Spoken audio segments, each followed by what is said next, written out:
नमो ज्ञानेश्वरा नमो ज्ञानेश्वरा, निवृत्ती उदारा सोपान देवा, मुक्ताबाई नमो त्रिभुवन पावनी, आद्यत्रय जननी देवांची जयांचे केलिया स्मरण, होय सकळ विद्यांचे अधिकरण, तेची वंदू श्रीचरण श्री गुरूंचे, ते नमस्कारोनी आता। अर्जुन उवाच नष्टो मोहस्मृतिर्लब्धा त्वत्प्रसादान् मयाच्युत, स्थितोऽस्मि गतसंदेह करिष्ये वचनं तव। मग अर्जुन म्हणे काय देवो, पुसताती आवडे मोह, तरी तो सकुटुंब गेलाचे ठावो, घेऊनी आपुला। कैवल्य साम्राज्य चक्रवर्ती विश्वमाऊली ज्ञानोबाराय सकल ब्रह्मनिष्ठ गुरुजनांच्या परमकृपेने श्री भगवती ज्ञानेश्वरीच्या 18व्या अध्यायाचा आपण विचार करत आहोत। भगवान परमात्म्याने अर्जुनाला पूर्ण बोध प्रदान केला आणि पूर्ण बोध प्रदान केल्यानंतरही आचार्यांचं असणारे कर्तव्य असतं, कारण संतांचं किंवा देवाचं चरित्र हे लोकसंग्रहाकरता उपयुक्त आहे। अर्थात येथ वडील जे जे करीती, तया नाम धर्म ठेविती, तेची एर अनुष्ठिती सामान्य सकळ, असा लोकव्यवहारातला एक नियम आहे। मोठी माणसं ज्याप्रमाणे वागतात त्याचप्रमाणे त्यांचं अनुकरण करणारी लहान असणारी माणसं वागत असतात। परमात्मा कृष्णं वंदे जगद्गुरुं या भूमिकेमध्ये आहे आणि म्हणून भगवंताला ही पूर्ण कल्पना आहे। ज्याप्रमाणे आपलं आचरण असेल, पाठीमागून येणारी परंपरा तशाच प्रकारचं आचरण करणार आहेत। म्हणून आचार्याचं काय कर्तव्य आहे याचा आदर्श परमात्मा 72 क्रमांकाच्या श्लोकामध्ये प्रदान करतात। भगवान अर्जुनाला असं म्हणतात, हे पार्था, अर्जुना, एकाग्र चित्ताने हे संपूर्ण ज्ञान तू श्रवण केलं ना। कच्चित हा शब्द प्रश्नार्थक आहे, अर्थात श्रुतम कश्चित, तू हे ज्ञान श्रवण केलंस ना। जर हे ज्ञान तुला श्रवण झालं असेल तर मग स्वस्वरूपाला आच्छादित करणारं जे अज्ञान, त्या अज्ञानापासून निर्माण झालेला मोह तुझ्या जीवनातला प्रकर्षे करून नष्ट झाला आहे ना, याचं मला तू उत्तर दे। याचा अर्थ काय झाला, सगळ्या अध्यात्मशास्त्रातलं प्रयोजन काय असेल तर मोह नष्ट करणं। म्हणून अज्ञान संमोह ते मोह प्रनष्टाः, अर्थात अज्ञानापासून निर्माण झालेला मोह तो नाहीसा झाला पाहिजे। पण यात बारकावा असा आहे, फक्त मोह नष्ट करायचा नाही तर त्या मोहाचं कारण असणारं अज्ञान ते सुद्धा नष्ट करायचं। यालाच शास्त्रीय भाषेमध्ये कार्यासहित कारणाची आत्यंतिक निवृत्ती असं म्हणतात। नाहीतर मग फक्त मोह नष्ट झाला आणि आत्मस्वरूपाचं अज्ञान तसंच शिल्लक असेल तर जेव्हा भविष्यामध्ये काही प्रसंग येईल तेव्हा पुनश्च एकदा नवीन मोह निर्माण होऊ शकतो। ज्ञानोबाराय म्हणतात, एखाद्या मनुष्याने एखाद्या झाडाची पालवी फक्त वरवर खुडली आहे आणि मुळाला तसंच ठेवून त्याला पाणी घालतो आहे, तर त्या वृक्षाचा कधीही नाश होऊ शकत नाही। जैसी वरीवरी पालवी खुडीजे आणि मुळी उदक घालीजे, तरी कैसेने नाश निपजे तया वृक्षा, नाश तर होणार नाही, उलट तो उदकाचेने बळे आदिके, जैसा आडवेने अंगे फाके, जसा तो आडव्या अंगाने विस्ताराला प्राप्त होतो, तसं आत्मस्वरूपाचं अज्ञान शिल्लकच आहे। आणि फक्त मोह निवृत्त केला तात्कालिक स्वरूपाचा तर तो मोह पाठ असेपर्यंत जाईल आणि पाठ झाला की पुन्हा आपल्या अंतःकरणात प्रवेश करेल। म्हणून अज्ञानासहित मोह निवारण करणं हे श्रीगुरूंचं आद्य कर्तव्य आहे। वास्तविक ज्ञानोबाराय असं म्हणतात, जो परमात्मा एखाद्या दुष्टाला रागावून मारतो, त्याचा वध करतो, त्यालाही परब्रह्म साक्षात्कार ठेवलेलाच आहे। मग कैमुतिक न्यायाने तोच परमात्मा कृपेने एखाद्याला उपदेश करत असेल तर त्याला परब्रह्म साक्षात का बरं होणार नाही। आणि श्रीकृष्ण कोपोनी ज्यासी मारी, तो पावे परब्रह्म साक्षात्कारी, मा कृपेने उपदेशु करी, तो कैशापरी न पवेल। म्हणून तर ज्ञानोबाराय म्हणतात ना, एरवी आपुले करणे, सर्वज्ञ काय तो नेणे, परी केले पुसणे याची लागे। कोणतं कारण आहे, पूर्ण ब्रह्म झाला पार्थ, तरी पुढील साधावया कार्यार्थ, मर्यादा श्रीकृष्णनाथ उल्लंघो नेदी। आपण एकतर या अर्जुनाला पूर्ण अध्यात्मज्ञान सांगितलं, दुसऱ्या प्रकारामध्ये याला आलिंगन कृपेच्या द्वारे आपल्या स्वरूपाशी एकरूप करून घेतलं. हृदया हृदय एक झाले, ये हृदयचे ते हृदय घातले, द्वैत न मोडिता केले आपणा ऐसे अर्जुना. द्वैत तसं शिल्लक ठेवलं पण कल्पित आहे आणि स्वरूपाने मात्र अर्जुन आपल्याशी एकरूप झाला आहे. जर अर्जुन आता पूर्ण रूपाने माझ्याशी एकरूप झाला तर तो ब्रह्मभावावर गेल्यानंतर देहभावावर येणारच नाही. देहभावावर आला नाही तर मी क्षत्रिय आहे याची त्याला जाणीव होणार नाही. क्षत्रिय धर्माची जाणीवच झाली नाही तर धर्मयुद्ध होणार नाही आणि धर्मयुद्ध झालंच नाही तर या पापी लोकांचा नाश केल्याशिवाय धर्माची संस्थापना होणार नाही. आणि माझा अवतार त्यासाठी आहे. परित्राणाय साधूनां विनाशाय च दुष्कृतां धर्मसंस्थापनार्थाय संभवामी युगे युगे. प्रत्येक युगामध्ये परमात्मा अवताराला येतो की नाही? आजही परमात्म्याचा सायंकाळी रात्री 12 वाजता अवतार होणारच आहे. धर्मसंस्थापनार्थाय जसा परमात्म्याचा आज अवतार आहे तसा विश्वमौली ज्ञानोबा सुद्धा संत रूपाने आजच अवतार आहे. फक्त वारात फरक आहे. परमात्म्याचा आहे बुधवार, ज्ञानोबरायांचा आहे गुरुवार. यातला एक श्लेष असा आहे, जसा वारात फरक आहे तसा वारातही फरकच आहे. कारण भगवंताचा वार कोणता आहे? भक्ता राखे पायापासी दुर्जनाशी संहारी. ज्ञानोबरायांचा वार तसा नाही, जे खळाचे व्यंकटे सांडो तया सत्करी मी रती वाढो भूता परस्परे पडो मैत्र जीवाचे. असा श्लेष अलंकारही आपल्याला करता येईल. म्हणून परमात्म्याला अवतार प्रयोजन साध्य करायचं आहे आणि भक्तराज अर्जुन याकरता निमित्त आहे. पूर्ण ब्रह्मपार्थ झालेलाच आहे पण मर्यादा परमात्मा उल्लंघन देत नाही. देह मर्यादा, शास्त्र मर्यादा, लोकसंग्रहाची मर्यादा जीवनमुक्त पुरुषांनी सुद्धा पाळली पाहिजे. कारण त्याचा आदर्श सगळे समाजातले लोक घेतात. त्या सुभाषितकाराने असं म्हटलं आहे की वक्तृत्वाचा प्रभाव हा थोडाफार राहतो पण आचरणाचा प्रभाव हा प्रदीर्घ काळापर्यंत राहतो. म्हणून जे माणसं वक्तृत्व करतात की नाही, जर त्या पाठीमागे फक्त शब्दसंग्रह असेल तर लोक प्रभावित होतील. पण जर आचरणाची त्याला जोड असेल आणि भावसंपन्नता असेल तो लोक प्रभावित नाही, त्याच्यामध्ये अनुग्रहित होतील असा त्याचा अर्थ आहे. आणि म्हणून परमात्मा या अर्जुनासाठी किती प्रेम आहे देवाचं, फार मोठं प्रेम. ही सगळी अवस्था प्राप्त झाली. ब्रह्मभावाला भक्तराज अर्जुन मिळाले पण भगवंताला शास्त्र मर्यादा, लोकमर्यादा आणि देह मर्यादा याचं उल्लंघन होऊ द्यायचं नाही. कारण जीवनमुक्त ज्ञानी जरी झाले पावन तरी पण देव तीर्थ भजन न सांडिती. ते देवाची उपासना सोडत नाही, तीर्थयात्रेचा परित्याग करत नाही आणि भजन म्हणजे सेवा याचाही कोणत्या प्रकारचा वियोग किंवा खंड होऊ देत नाही.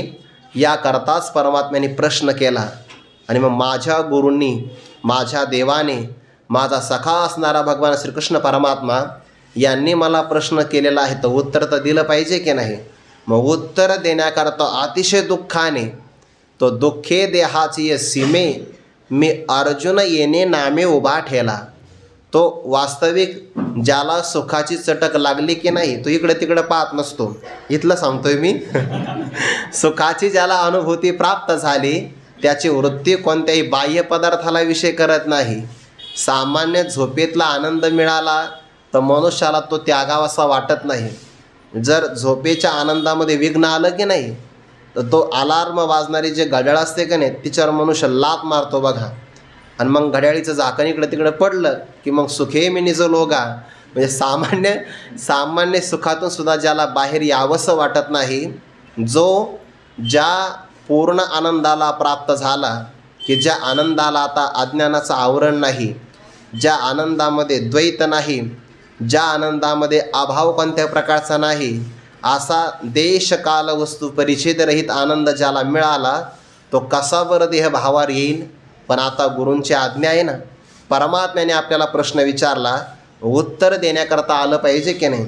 मग दुःखाने अतिशय कष्टाने देहभावावर भक्तराज अर्जुन आले आणि आल्यानंतर जे सात्विक भाव आपल्या जीवनामध्ये दाटले होते त्या सगळ्याला आवरलं. आणि मग आवरून मग अर्जुन म्हणे हा शब्द फार महत्त्वाचा आहे बरं.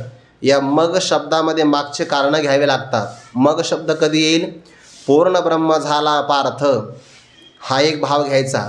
देवाने प्रश्न विचारला, हा दुसरा भाव घ्यायचा. तो दुःखाने देहाच्या सीमेवर आला, तिसरा भाव घ्यायचा. आणि चौथा अष्टसात्वी भावाला आवरलं, मग अर्जुन म्हणे देव. कारण तोपर्यंत मग शब्दाचा अर्थच आपल्याला कळणार नाही. केव्हा कळेल? मग शब्द हा अनंतरीय वाचक आहे. अगोदर काहीतरी घडलं आणि मग अर्जुन म्हणे. नाहीतर अर्जुन उत्तर देण्याकरता कुठं तयार आहे?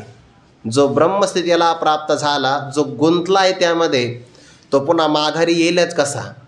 पण देवाचा शक्तिपात आहे, शब्दकृपा आहे. अगोदर आलिंगन कृपा, प्रश्नातून झाली शब्दकृपा, आणि त्या शब्दाने शब्द कानात गेला तर शब्दात सामर्थ्य असतं. झोपेत गेलेला मनुष्याला सुद्धा आपण जर शब्दाने हाक मारली की नाही, कल्पना करा आपण 100 माणसं इथं आहोत आणि एका व्यक्तीचं नाव आपण पुकारलं, समजा माऊली असं नाव पुकारलं, तर ज्याचं ते नाव असेल तोच व्यक्ती जागा होतो. 99 गाढ झोपलेले असतात. शब्दात सामर्थ्य आहे. तो शब्द ज्याचं ते नाव असेल त्याच्या कानात जातो आणि झोपेतल्या व्यक्तीला जागा करतो. शब्दात एवढं सामर्थ्य आहे, म्हणून काहीसुद्धा ऐकलं नाही पाहिजे. जे चांगलं असेल तेच शब्द ऐकले पाहिजे, कारण ते आपल्याला जागे करतात. नाहीतर बाकीचे शब्द आपल्याला नेमकं कुठं घेऊन जातात हे आपल्यालाही कळत नाही. मग शब्द कृपा झाली तर मग अर्जुनाला जागं झालं की मी पार्थ आहे, मी धनंजय आहे, मी उत्तर दिलं पाहिजे. आणि मग उत्तर जे दिलं, पूर्ण ज्ञानाची प्राप्ती झाल्यानंतर कृतकृत्यतेचे काही शब्द बाहेर पडतात. तो विचार या 73 क्रमांकाच्या श्लोकामध्ये आलेला आहे. अर्जुन उवाच नष्टः मोहः स्मृतिः लब्धा त्वत्प्रसादात् मया अच्युत स्थितः अस्मि गतसंदेह करिष्ये वचनं तव. या श्लोकाचा हा झाला पदच्छेद. हे अच्युत, जो आपल्या स्वरूपापासून कधीही च्युत होत नाही, ज्याचं पतन संभवत नाही, म्हणून त्याला अच्युत असं म्हणतात. हा शब्द इथं जसा आला की नाही तसा पहिल्या अध्यायामध्ये सुद्धा आलेला आहे बघा. रथम स्थापय मेच्युत, दोन्ही सैन्यांच्या मध्यभागी माझा रथ उभा करा. मग तिथे अच्युत शब्द का आला बरं? त्याचं कारण असं होतं, रथ जर व्यक्तीला चांगला चालवता आला तर त्या रथात विराजमान होणारा व्यक्ती पडत नसतो, म्हणजे च्युत होत नसतो. आणि रथ वेगात चालवताना तुम्ही कधीच पडणार नाही, मलाही पडू देणार नाही, म्हणून अच्युत शब्द आला. नाहीतर आपल्याकडचे रस्ते असे असतात, तिथं जो रिक्षा चालक असतो की नाही त्यालाच मागचे प्रवासी सांभाळून धरतात, किंवा तू पडू नको, आमचं काही का होईना, अशी आपल्याकडची अवस्था असते. म्हणून अच्युत शब्द आला. रथम स्थापय मेच्युत, तसा इथे पण शब्द आला हे अच्युत, जो स्वरूपापासून कधीही च्युत होत नाही, हे अच्युता. देशाने, कालाने आणि वस्तूने ज्या स्वरूपामध्ये कधी विकार होत नाही त्या स्वरूपाला म्हणतात अच्युत. दुसरा भाव असा आहे, मी आज तागायत तुम्हाला खूप त्रास दिला. पहिल्या अध्यायामध्ये रथ चालवायला सांगितलं, दुसऱ्या अध्यायामध्ये उपदेश मागितला, 10व्या अध्यायामध्ये विभूती दर्शन, 11व्या अध्यायामध्ये विश्वरूप दर्शन, पुन्हा ते आवरून घ्या असे मी तुम्हाला म्हटलो. अनेक प्रकारचे मी तुम्हाला प्रश्न विचारले, पण प्रश्न विचारल्यानंतरही तुम्हाला कंटाळा आला नाही किंवा तुम्ही माझ्यावर रागवले नाहीत, याचा अर्थ आपण अच्युत आहात. नाहीतर मग प्रश्न जर जास्त झाले ना तर मग त्याला राग येतो. नशीब आहे लोकांची कृपा आहे आपल्यावर, लोक आपल्याला कीर्तनात प्रश्न विचारत नाही. जर विचारले तर मग आपला अभ्यास कळेल, नाही तर तसं कळणारच नाही. कधीतरी विचारले पाहिजे लोकांनी, म्हणजे वक्तेही जागेवर राहते. असो, हे अच्युत, माया म्हणजेच माझ्याकडून काय झालं, तत्प्रसादात, तुमच्या प्रसादामुळे माझ्या जीवनातला मोह नष्ट, हा पूर्णपणाने मोह नष्ट झाला. मोहालाच अविचार असं म्हणतात, ज्याच्यामध्ये निवड करता येत नाही, किंवा जो अविचार असतो, अविवेक असतो, त्याला मोह वैचित्य धातू आहे त्यातला, ज्याच्यामध्ये चित्ताला निर्णय करता येत नाही. की कार्पण्य दोषोपहत स्वभाव पृच्छामि त्वां धर्म सम्मूढचेताः यस्त्रियस्यान्निश्चितं ब्रूहि तन्मे शिष्यस्तेहं शाधिमां त्वं प्रपन्नम. आता योग्य काय आहे आणि अयोग्य काय आहे हे आम्हाला कळालंच नाही, पण तुमचा प्रसाद प्राप्त झाला. त्वत्प्रसादात, हे कृपा प्रसाद आहे बरं. आपण कृपा पाहत असतो की नाही. एक आहे ईश कृपा, त्यानंतरची आहे अंतकरणाची कृपा, नंतर आहे शास्त्र कृपा, सगळ्यात शेवटची आहे संत कृपा किंवा गुरुकृपा आपण म्हणतो. इथे तत्प्रसादात, तुमच्या प्रसादामुळे मनुष्याला ज्ञान प्राप्त झालं ना, तर कधी असं म्हणू नये की माझ्या बुद्धीचं सामर्थ्यच तेवढं आहे, आपली बुद्धी, आपलं टॅलेंट तेवढं आहे, त्यामुळे मला हे मिळालं. तर हा गर्वाचा परिणाम आहे. कायम म्हणावं हा देवाचा प्रसाद आहे, हे श्रीगुरूंचं प्रसादाचं करणं आहे, म्हणून हे मला प्राप्त झालं. ही भूमिका महत्त्वाची. या तत्प्रसादात यातून दोन कृपा आल्या. एक तर श्रीकृष्ण परमात्मा ईश्वर आहे म्हणून ईश कृपा पण आली, आणि गुरुरूपाने मी तुम्हाला स्वीकारलं म्हणून त्यामध्ये गुरुकृपासुद्धा आलेली आहे. तुमच्या कृपेने मला मिळालं काय, माझा मोह नष्ट झाला आणि पुढे स्मृतीही लाभधा, मला आत्मस्मृती प्राप्त झाली. ब्रह्मज्ञानाचं एवढंच फळ आहे. कोणतं? आपलं आत्मस्वरूप आपल्याला पुन्हा स्मरणात येणं. आत्मा प्राप्तच आहे, फक्त विसर आपल्याला आत्मबोधाचा पडत असतो. वैकुंठवासी प्रातस्मरणीय गुरुवर्य श्री विठ्ठल बाबा घुले पाठामध्ये या ओवीवर असं सांगायचे, जे प्राणिया कामी भरू देहाची वरी आदरू, मनोनी पडिला विसरू आत्म्याचा आत्मबोधाचा. विसर आत्मस्वरूपाचा पडत नसतो, विसर आत्मबोधाचा पडत असतो. म्हणून प्राप्त होतो आत्मा नाही, आत्मबोध प्राप्त होतो. हरिपाठातला शब्द किती गोड आहे. साधू बोध झाला तो नुरून या ठेला, ठाईच मुराला अनुभव. म्हणून फक्त बोध प्राप्त होतो, ज्ञानच प्राप्त होतं. आत्मा कायम जशास तसा आहे. ज्याचं जे स्वरूप असतं ते स्वरूप त्याला कधीही सोडून जातच नसतं. फक्त स्वरूपाचा जो बोध असतो तो जात असतो.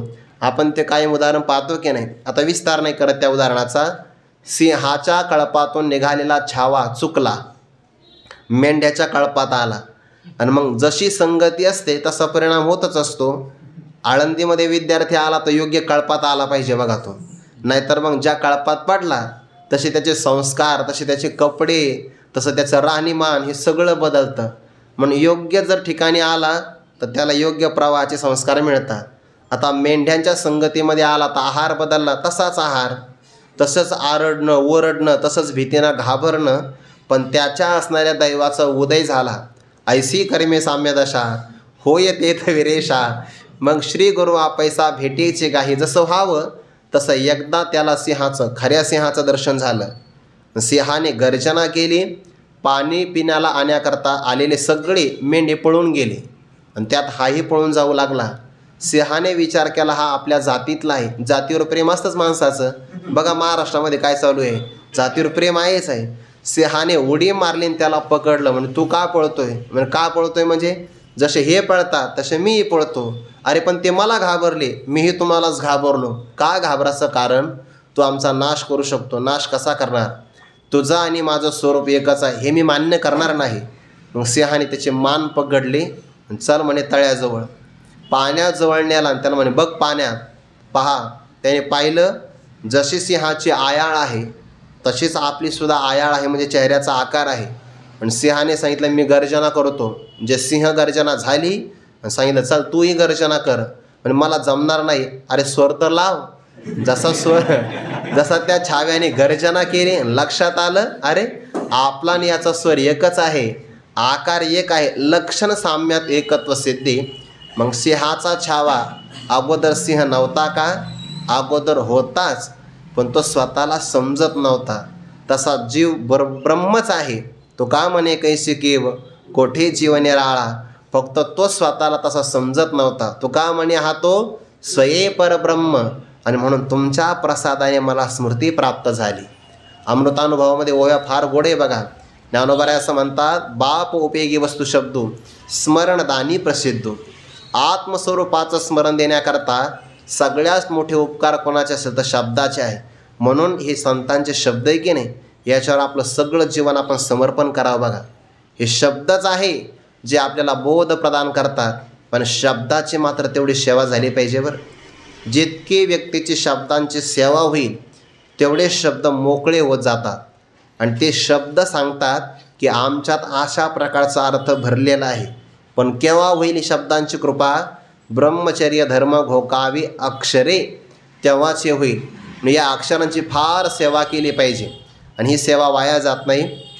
गुरुवरे गुलेबाबा म्हणायचे, बुवा सेवेचं ज्ञान ऐन वेळेस कामाला येत असतं आणि जे घोकलेलं असतं ना, घोकमपट्टी केलेलं ते आठवत नाही बघा. म्हणून बऱ्याच विद्यार्थ्याचे पानं मागं पुढं का होतात? त्याचं कारणच ते आहे, कारण ते घोकलेलं असतं. सेवेच असणारं ज्ञान हे कधी धोका देत नाही.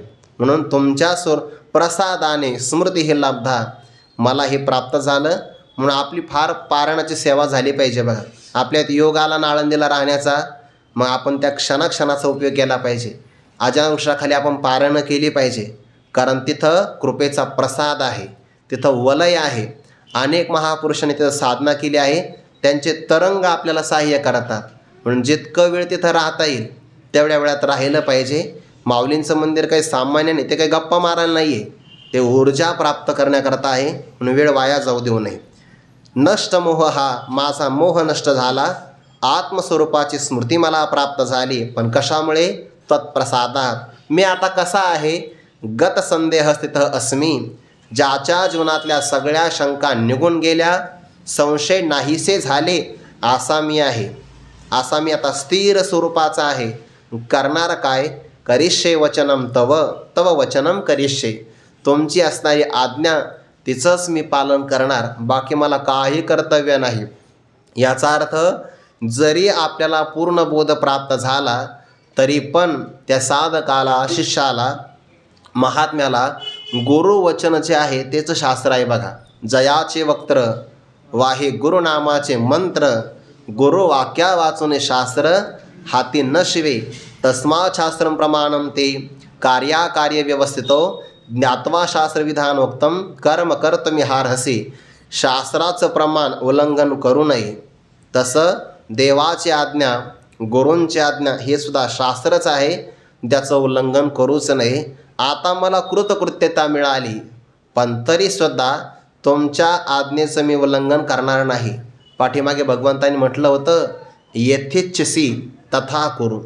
जशी तुझी इच्छा असेल तसं तू कर, म्हणजे स्वातंत्र्य दिलं होतं. पण भक्तराज अर्जुनाची भूमिका, एका साधकाची भूमिका काय असावी? ते असं नाही म्हणत की आता माझ्या मनाला जे येतं ते मी करणार आहे. तव वचनम करिष्ये, तुमचं वचनच, त्याचीच आज्ञा मी पाळणार आहे. भिद्यते हृदय ग्रंथीश, छिद्यन्ते सर्व संशयाः, क्षीयन्ते चास्य कर्माणि तस्मिन् दृष्टे परावरे. हा उपनिषदातला मंत्र आहे की नाही, त्याचाच भाव इथं आलेला आहे. भिद्यते हृदय ग्रंथीश, छिद्यन्ते सर्व संशयाः, गत संदेह, ज्याचे सगळे प्रकारचे संदेह, संशय निघून गेले, असा मी आपल्या आत्मस्वरूपामध्ये स्थिर आहे. बघा बरं, मोह आता नष्ट झाला, म्हणजे पाप पुण्याची मला भीती नाही. मला मी कोण आहे, स्वतःला मला वाटत होतं मी अर्जुन आहे, पण मला कळालं अर्जुन तर देहाचं नाव आहे, मी अर्जुन नाही, मी परब्रह्म स्वरूपाचा आहे. फक्त देहात आलोय, मी कर्तव्य करणार, संदेह कोणत्या प्रकारचा नाही. तव वचनम करिष्ये, तुमची आज्ञा मात्र मी पाळणार. हा झाला श्लोकाचा भाव. यावर आता ज्ञानोबारे स्पष्टीकरण सांगतात. मग अर्जुन म्हणे काय देवो, पुसताती आवडे मोहो, तरी तो सकुटुंब गेला जे ठावो, घेवोनी आपुला. मग शब्दाचा आपण आतापर्यंत अर्थ पाहिलेलाच आहे. जो पूर्ण ब्रह्मस्वरूपाला प्राप्त झाला, ज्याला देवाने प्रश्न विचारला, अतिशय कष्टाने जो देह भावावर आला, ज्याने अष्टसात्विक भाव आवरून घेतले, आणि सगळं झाल्यानंतर मग अर्जुन म्हणे. कारण का? जर भक्तराज अर्जुन ब्रह्मभावातच असते तर मग बोलणं संभवलं नसतं, किंवा अष्टसात्विक भावामध्ये अडकले असते तर सद्गदित कंठामुळे बोलता आलं नसतं. म्हणून बोलण्यासाठी अष्टसात्विक भाव आवरून घेतले, बोलण्यासाठी ब्रह्मभावाचा त्याग करून देहभावावर आले. आणि हे सगळं झाल्यानंतर मग अर्जुन म्हणे, ज्याचं स्वभाव रुजू आहे, सरळ आहे, त्यालाच हे प्राप्त होऊ शकतं बरं. म्हणून शब्द वापरला अर्जुन, रुजुत्वात अर्जुन. ते गत संदेह आहे ना, संदेह म्हणजे त्याला ग्रंथी म्हणतात, ग्रंथी. आणि खरं असं आहे जर आपण धागा ते मी काल आहे ना श्रीमद भागवत कथा वाचत होतो, तर यशोदा मैयाने विस्तार नाही करणार, कारण आज काही काला नाही, उद्या करणार विस्तार. उद्या आहे मला सेवा काल्याची, ते तर उद्या करेल. आता फक्त तुमच्या सराव करून घेतो, ऐका. म्हणजे इथं सांगितलं तिथं मग चांगलं सांगता येईल असा त्याचा अर्थ. मग ते यशोदा मैयाने भगवंताला पकडलं ना. योगी यांच्या ध्यानी ध्याता नातुडसी, जो योग्यांच्या हाताला येत नाही तो गोपिकांच्या हाती सापडतो. यशोदा मैयाने पकडलं, पण भगवंताला पकडण्याकरता अभिमान आडवा आला की मी देवाला पकडलं. भगवान म्हणले, माते तुला जर अहंकार अभिमान असेल तर मग मलाही अहंकार आहे, मी तुला पकडला जाणार नाही किंवा बांधला जाणार नाही. मग यशोदा मैयाने दावं आणलं आणि बांधायला सुरुवात केली, तर 2च बोटं दावं कमी पडलं. चांगलं बघा बरं, आता यातला भाव किती गोड आहे. 2च बोटं दावं का कमी पडलं?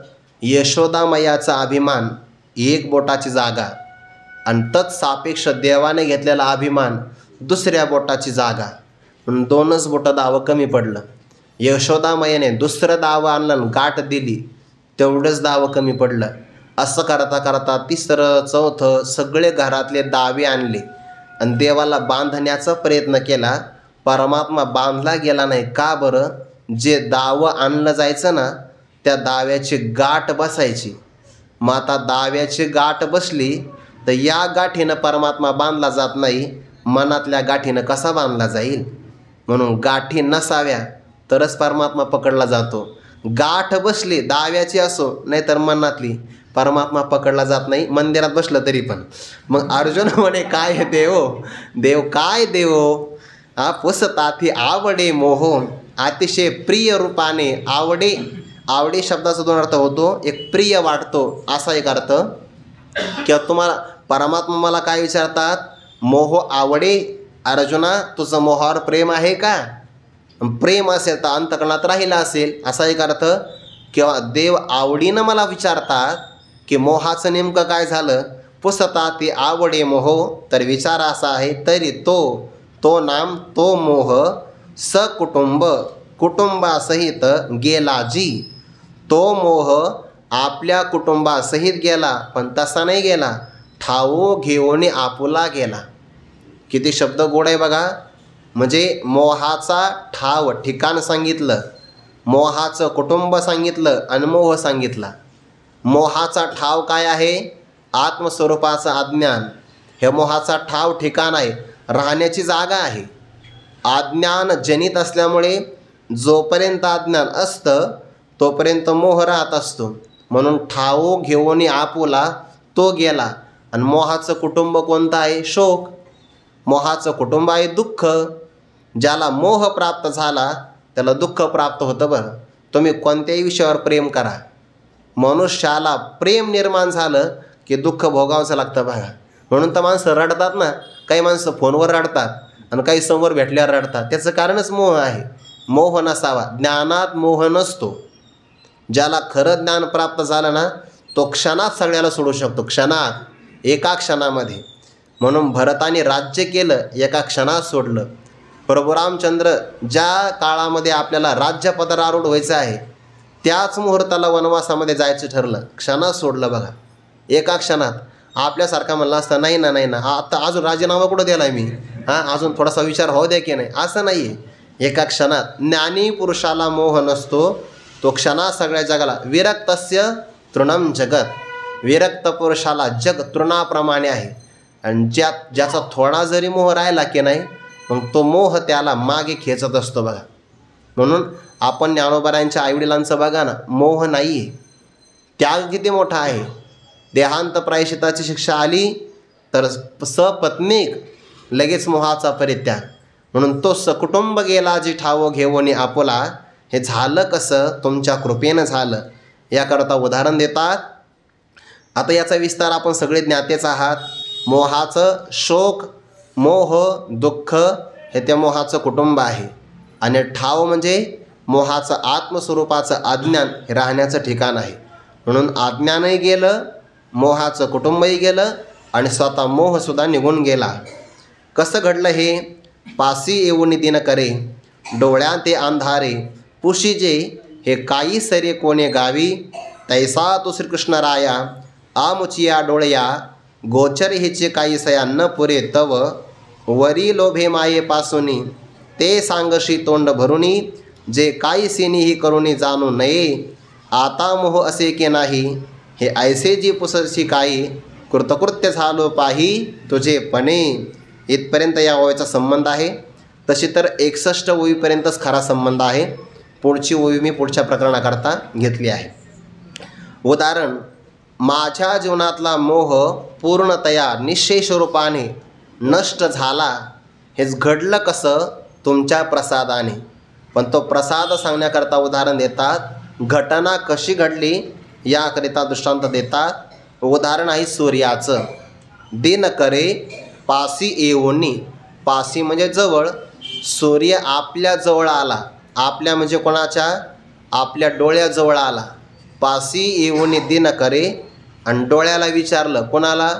डोळ्याला विचारतोय सूर्य जवळ येऊन, ए तुला अंधार दिसतो का रे? अंधारे पुशिजे. तुला अंधार दिसतो आहे असं कोणी विचारावं? सूर्याने. कोणाला विचारावं? डोळ्याला. ज्ञानोबा म्हणतात, हे काही कोणे गावी सरे? ही गोष्ट कोणत्या गावात चालेल किंवा मान्य होईल? कोणत्याच गावात नाही. का बरं? सूर्याचा प्रभाव असा आहे की सूर्य आकाशात जरी उगवला तरी पृथ्वीवरचा सगळा अंधकार निघून जातो. इतकं सूर्याचं सामर्थ्य आहे. आणि तो सूर्य जर डोळ्यांच्या जवळ आला आणि अंधार विचारू लागला तर बहुतेक तो आडनावाचा सूर्य असेल. मग जर तो येऊनही अंधार राहत असेल तर मग पासी येऊन दिन करे डोळ्या ते अंधारे पुशीजे, हे काही सरे कोणे गावी. कोणत्या तरी गावामध्ये हे मान्य होईल का? होणार नाही. यातला एक भाव सांगू का? यातला एक भाव असा आहे, सूर्य आकाशात राहिला तरी पण अंधार निवारण होऊ शकतं. पण सूर्याची दया आहे की सूर्य डोळ्याजवळ येतो. तसा भगवान श्रीकृष्ण परमात्मा पारमार्थिक सत्तेमध्ये राहिला तरी धर्मरक्षण होऊ शकतं. पण जन्माष्टमीला मात्र व्यावहारिक सत्तेमध्ये येतो. तर संतसुद्धा, ज्ञानोबारायसुद्धा आपल्या स्वरूपस्थितीमध्ये राहून सगळं कार्य करू शकतात. पण आपल्या उद्धाराकरता जसं सूर्याने डोळ्याच्या जवळ यावं तसे ते अवनी तलावर येतात. हे काय आहे? एक प्रकारचं अवतरण आहे. ही त्यांची दया आहे. सूर्याने आकाशातून खाली उतरावं आणि देवाने संतांनी स्वरूपस्थितीतून व्यावहारिक सत्तेमध्ये यावं, यालाच अवतार म्हणतात. पासी येऊन दिन करे डोळ्या ते अंधारे पुशीचे, हे काही सरे कोणे गावे तैसा. त्याप्रमाणे तू श्रीकृष्ण राया, तो आमचा राजा आहे बघा, श्रीकृष्ण राजा. त्यानंतर राजा आहेत तर आहे, आमच्या डोळ्या गोचर.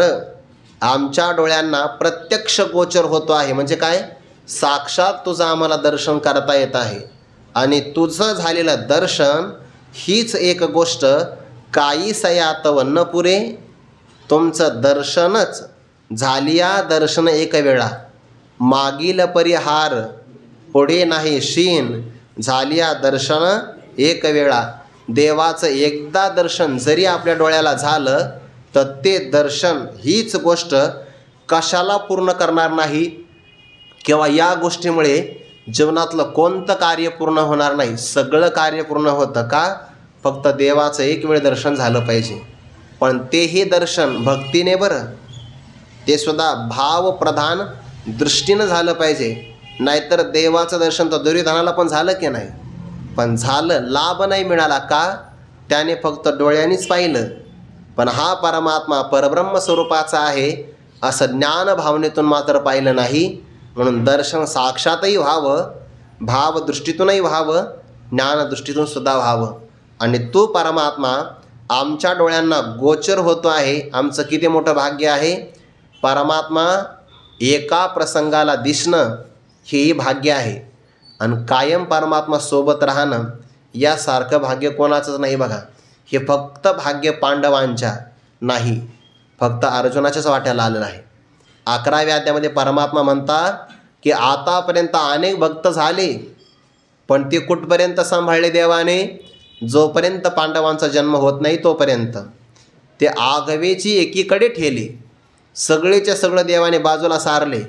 आणि ज्या दिवशी पांडव जन्माला आले सगळ्यात जास्त प्रेम यांच्यावरच. द्वारकेचा राणा, द्वारका बांधली समुद्रामध्ये सोन्याची, पण राहायचा अजिबात पत्ता नाही.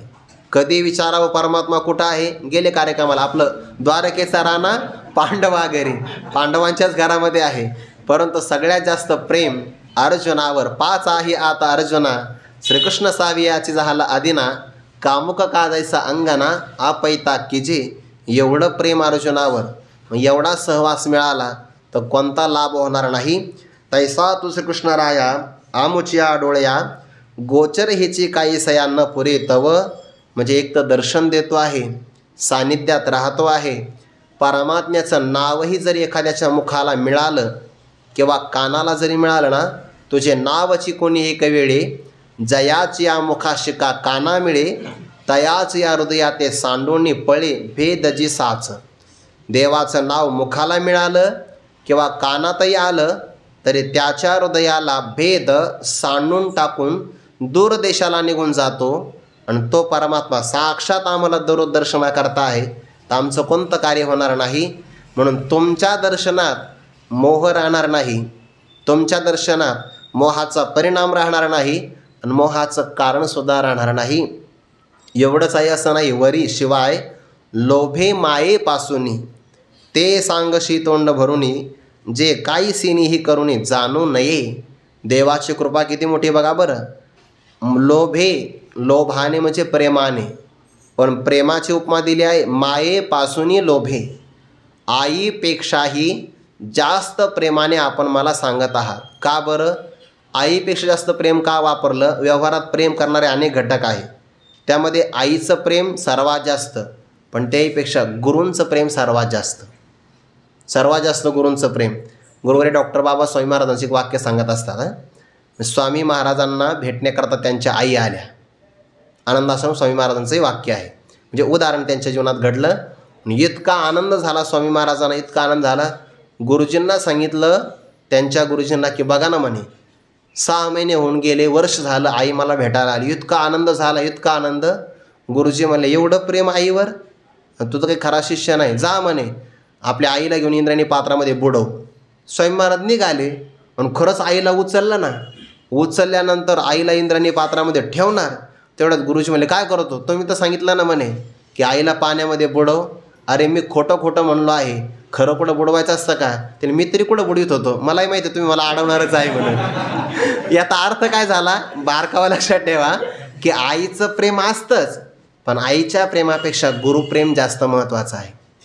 गुरुप्रेम, कारण ही तनाई ठावे जननी जनका दाविला लौकिकाचारती. आपल्यावर गुरुवारी मारुती बाबांचं किती प्रेम आहे. आपण कोणत्या प्रांतातून राहतो आपल्यालाही माहिती नाही, पण काय ऋणानुबंध आहे बाबांचा. प्रत्येक विद्यार्थ्याला बाबा विचारतात जेवला का.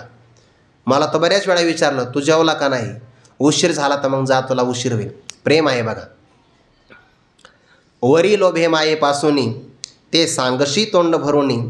ते सांगत आहे तुम्हाला तोंड भरून मोकळ्या मनाने की जे तत्व काही सेनेही करूनी जाणू नये. जे तत्व कशानेही, कोणत्याही उपायाने, कोणत्याही साधनाने, कोणत्याही व्यक्तीकडून जाणलं जात नाही ते तुम्ही मला सांगत आहात. नाहीतर हा बोध कोणत्या साधनाने होतो, कोणत्या व्यक्तीकडून होतो आहे. सामान्य व्यक्तीकडून आत्मज्ञान होत नसतं आणि कोणत्याही साधनाने हा बोध मिळत नसतो. श्रीमंत होता येईल, ज्ञानवान कुठं होता येतं. आपल्याला बाकीच्या गोष्टी मिळवता येईल, पण अध्यात्मशास्त्रामध्ये गुरूंच्या शिवाय आत्मबोध प्राप्त होऊ शकत नाही. गुरुबिन कौन बतावे बाट. गुरूंच्या शिवाय कोण हे मार्गदर्शन करत आहे, कोणीच नाही. सद्गुरू वाचुनी संसारी तारक नशेचे निष्टंक आन कोणी. इंद्र चंद्र देव ब्रह्मादी करुणी संशयाची श्रेणी छेदी त्यांना. म्हणून काही श्रेणीही करुणी, कोणत्याही मार्गाचा अवलंब कशाने सुद्धा जे जाणता येत नाही ते आपण मला तोंड भरून सांगतात. आणि मग माझा मोह राहील कसा. एकतर तुमच्या दर्शनाचा प्रभाव, त्यानंतर तुमच्या प्रेमाचा प्रभाव, त्यातही तुमच्या उपदेशाचा प्रभाव. वरी लोभे म्हणजे प्रेम आहे, पुन्हा सांगसी उपदेश आहे, आणि दर्शन आहे ना आमुच्या डोळ्या गोचर. म्हणजे तुमचं दर्शन, तुमचं प्रेम, तुमचं सानिध्य किंवा तुमचा उपदेश, यातून आमचं कोणतं कार्य होणार नाही. श्रेय स्वतःकडे नाही घेतलं बरं. भक्तराज अर्जुनाने असं नाही म्हटलं वा माझा तेवढा पराक्रमच आहे म्हणून तर माझा मोह गेला. तुमच्या दर्शनाला श्रेय आहे, तुमच्या प्रेमाला श्रेय आहे आणि तुमच्या उपदेशाला श्रेय आहे. म्हणून ते आम्हाला तुम्ही सांगता जे कशानेही प्राप्त करता येत नाही असं तत्त्व जाणल्यानंतर. याचा अर्थ काय? ज्ञानाशिवाय दुसऱ्या कोणत्याही उपायाने मोह जात नाही असंच त्याचा अर्थ आहे. आणि एवढंच सगळं झाल्यानंतर आता मोह असे की नाही हे ऐसे जी पुससी काही. आता तुम्ही मला विचारता मोह आहे की नाही, हे ऐसे जी पुससी काही. जी महाराज, असंच आपण मला काय विचारता की आता मोह आहे की नाही? मोह राहील कसा? जर एवढं करूनही मोह राहिला म्हणजे कोणतं?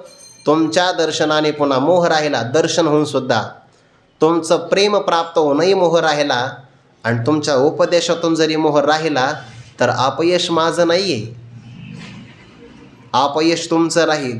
ज्ञानोबारा हे उदाहरण पुढे देतात बरं. ज्ञानोबारा म्हणतात गंगेच्या जवळ आल्यानंतर सुद्धा ओहळ जर ओहळच राहत असेल तर अपयश गंगेचं आहे, ओहळाचं नाही.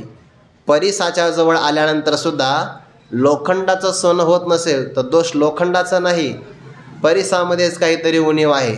तसं तुमचं दर्शन झालं, प्रेम मिळालं, उपदेश मिळाला आणि माझा मोह राहत असेल तर अपयश माझं नाही आहे. तुमच्या प्रसाद इतका लढीवाळपणाचा भाव असावा, प्रेमातला संबंध आहे हा. भगवंताला सुद्धा आनंद होत असेल, वा काय हुशार मुलगा निघाला, मला अपयश देतो आहे. शिष्यात इच्छेत पराजयम, शिष्याने गुरूंना पराजित करावं यात गुरूंचा विजय असतो. गुरुवारी बाबा सांगतो एक विद्यार्थी कायम नापास व्हायचा, नापासच 3-4 वर्ष झाली एकाच वर्गात. वडिलाला राग आला, वडील म्हणे तो बहुतेक पाया चांगला करतोय तयार. एकाच वर्गात 3 वर्ष झाली आहे, मला असं वाटतं तो आयुष्यभर नापासच राहणार आहे, कधी पास होणारच नाही. तोला पैसे टाका. पैसे टाकले ना त्याने, त्याचा अभ्यास त्याला कामं आला, कारण 3 वर्ष केला होता, पास झाला. आता वडिलांचा पराजय झाला का विजय झाला? विजय झाला. वडिलांची अपेक्षा काय होती आतून? काही का व्हायना. आणि नियम असा आहे बरं, माणसं 12वीत लवकर पास होतात पण 10वीत जर राहिला तर निघत नाही लवकर. 10वीचं काय वैशिष्ट्य असेल काय माहिती. जे माणसं ज्यांचे 10वीमध्ये विषय मागं राहिले ना ते लवकर पासच होत नाही. बघा मी अशी 2-4 उदाहरणं पाहिले. 12वीतला मनुष्य जर राहिला तर तो निघू शकतो, 10वीतून निघत नाही. बघा वडिलांचा पराजय झाला की नाही, पण खरा विजय झाला का? हा पास झाला. तसं गुरुजींचा पराजय झाला आणि शिष्य जिंकला तरी गुरुजींचाच विजय आहे. आता मोह असे की नाही हे ऐसे जी पुससी काही. हे असंच आपण काय विचारता? मी कसा झालो आता? कृतकृत्य झालो पायी तुझेपणे. पंचदशीचं तृप्ती नावाचं प्रकरण आहे की नाही, ते सगळं प्रकरण याच्यामध्ये येते बघा. धन्योहम धन्योहम न मे कर्तव्यम विद्यते किंचित. आता मला कोणत्याही प्रकारचं कर्तव्य नाही, मी धन्य झालो धन्य झालो. अहो शास्त्रम अहो शास्त्रम, अहो गुरु अहो गुरु, असं सगळ्या प्रकारची धन्यता आली बघा त्या श्लोकामध्ये. म्हणून कृतकृत्य जे करायला पाहिजे ते ज्याने केलं आहे. कृत्य म्हणजे करणीय आणि कृत म्हणजे केलेलं आहे. मनुष्य देहामध्ये येऊन जे करायला पाहिजे ते ज्याने केलेलं आहे त्याला म्हणतात कृतकृत्यता. आणि आता माझी कृतकृत्यता झाली आहे, पण माझ्यामुळं नाही बरं, तुझेपणे, तुमच्यामुळं माझ्या जीवनातली कृतकृत्यता झालेली आहे, किंवा तुमच्या स्वरूपाचा मला साक्षात्कार झाला. त्यामुळे आता माझं जीवन कृतकृत्य झालं आहे. कृतकृत्य झालो, इच्छा केली ते पावलो, असा एकदा मनुष्याला ढेकर यावा बघा. बस जीवनामध्ये कृतकृत्य झालो. आणि ही कृतकृत्यता कधी कळते माहिती आहे का? जेव्हा इच्छा राहत नाही तेव्हा. खुंटलिया धावा तृष्णेच्या. इच्छा हे मनुष्याच्या जीवनातल्या अतृप्तीचं लक्षण आहे आणि इच्छेचा अभाव होऊन जाणं हे तृप्तीचं लक्षण आहे. हे तृप्तीचा ढेकर यावा. काम नाही काम नाही झालो पाहिरी कामा. आता गुरुवारी डॉक्टर बाबा सांगत असतात कृतकृत्य अवस्थेमध्ये जिथं ज्ञातव्य नाही तिथं प्राप्तव्य काय असेल, प्राप्तव्य नाही तर कर्तव्य काय असेल, कर्तव्य नाही तर भोक्तव्य काय असेल. जिथं भोगण्याकरता काही नाही, करण्याकरता काही नाही, मिळवण्याकरता काही नाही, एवढंच नाही जाणण्याकरता सुद्धा काहीच नाही. भोक्तव्य कर्तव्य प्राप्तव्य ज्ञातव्यसुद्धा नाही, त्याला म्हणतात कृतकृत्यता. आता जाणण्याकरता सुद्धा काही नाही. मग याचा अर्थ असा नाही की दुसरं वर्ष झालं म्हणजे विचार सागं विकून टाकावा, असा त्याचा अर्थ नाही आहे. पण याला कृतकृत्यता म्हणतात की आता जाणायचं तरी काय. ज्याला जाणायचं ते स्वरूप माझंच आहे, मीच आहे, मी तरी मला कसा काय जाणणार. भ्रमनिवृत्त झाला की जाणण्यासाठी सुद्धा काही राहत नाही. पण मात्र या बाबतीत उपकार मानावा. मनुष्याने आयुष्यभर कृतज्ञ राहावं, कृतज्ञ नाही. कृतकृत्य झालो पाही तुझेपणे. पूर्वजीवनातली काय अवस्था होती. आता हा शब्द फार महत्त्वाचा आहे ना ओवीतला. आता तो सगळीकडे लावायचा बरं. आता मोह असे की नाही, हे ऐसे जी पुसशी काही. पुन्हा आता कृतकृत्य झालो पायी तुझेपणे. तुमच्यामुळे मी आता कृतकृत्य झालो. आणि आता शब्द हा वर्तमान कालाचा वाचक आहे. मग वर्तमान काळात जर कृतकृत्यता असेल तर भूतकाळात काय होतं. भूतकाळात गुंतलो होतो. होतो शब्द वर्तमान काळातला आहे का. भूतकाळातला आहे. गुंतलो होतो अर्जुन गुणे, तो मुक्त झालो तुझेपणे. आता पुसणे सांगणे दोन्ही नाही. मी अगोदर अर्जुनाच्या गुणाने, म्हणजे अर्जुन आहे मी. पण पहिल्या दुसऱ्या अध्यायामध्ये म्हटलं आहे बघा, मी कृपाचार्यांचा शिष्य आहे. कसा आहे म्हणे की पार्थ द्रोणाचा केला. मी पार्थ द्रोणाचा केला, येणे धनुर्वेद मज दिदला.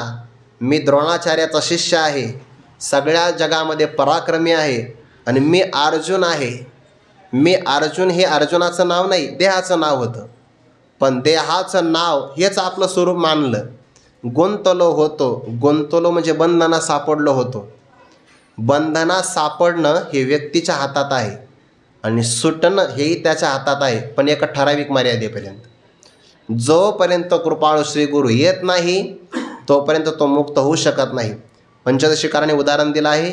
नद्यां कीटा वावर्तादावर्तांतरमाशुते, व्रजंतो जन्मनो जन्म नवंते नैव निर्वृत्तिं, सत्कर्म परिपाकाते करुणानिधिनोद्धृताः, प्राप्य तीरतरुच्छायां विश्राम्यन्ति यथा सुखम. नदीच्या भोवऱ्यामध्ये एखादा कीटक सापडतो बघा. तो वर जातो, खाली येतो, खाली येतो, वर जातो, असं सारखं गटांगळ्या खात राहतो. पण त्याच्या सत्कर्माचा परिपाक झाला तर कोणीतरी करुणानिधी असणारे महात्मे जवळ येतात आणि स्वतःचा हात पाण्यात घालून त्याला वर काढून, थकलेला असतो त्याला झाडाच्या सावलीमध्ये नेऊन ठेवतात. तसा जीव जन्म आणि मरणाच्या भोवऱ्यामध्ये गटांगळ्याच खातो आहे. तो प्रयत्न करतो आहे बाहेर पडण्याकरता. पण जर त्याचं सत्कर्म परिपाक झाला तर श्री गुरु एका जनार्दनी माझा, श्री गुरु उदारू किंवा अवचित दैवयोगे निवृत्ती भेटला कृपाळ. श्री गुरु येतात आणि त्याला यातून बाहेर काढतात. किंवा ज्ञानोबा म्हणतात ना, तो पोपट असतो बघा, नळीवर जाऊन बसतो पेरू खाण्याकरता.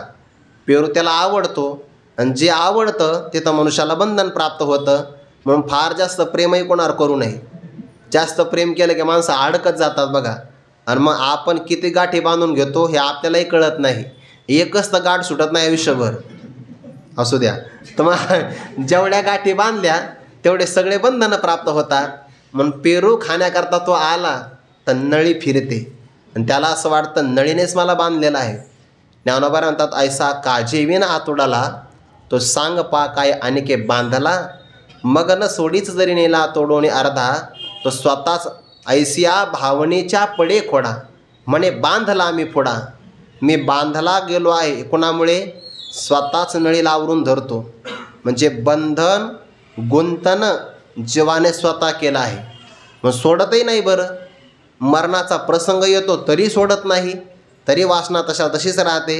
मग पुन्हा बंधन प्राप्त होतं. मग श्री गुरु येतात आणि त्याचं सगळं अहमाध्यास, ममाध्यास, त्याचा असणारा कारणाध्यास या सगळ्याला निवृत्त करतात आणि सांगतात, ज्याप्रमाणे तो पोपट नळीला सोडतो, मग नळिकेवरून उठला जैसा शुक शाखे बैसला, तैसा मूळ अहं ते ठाकीला.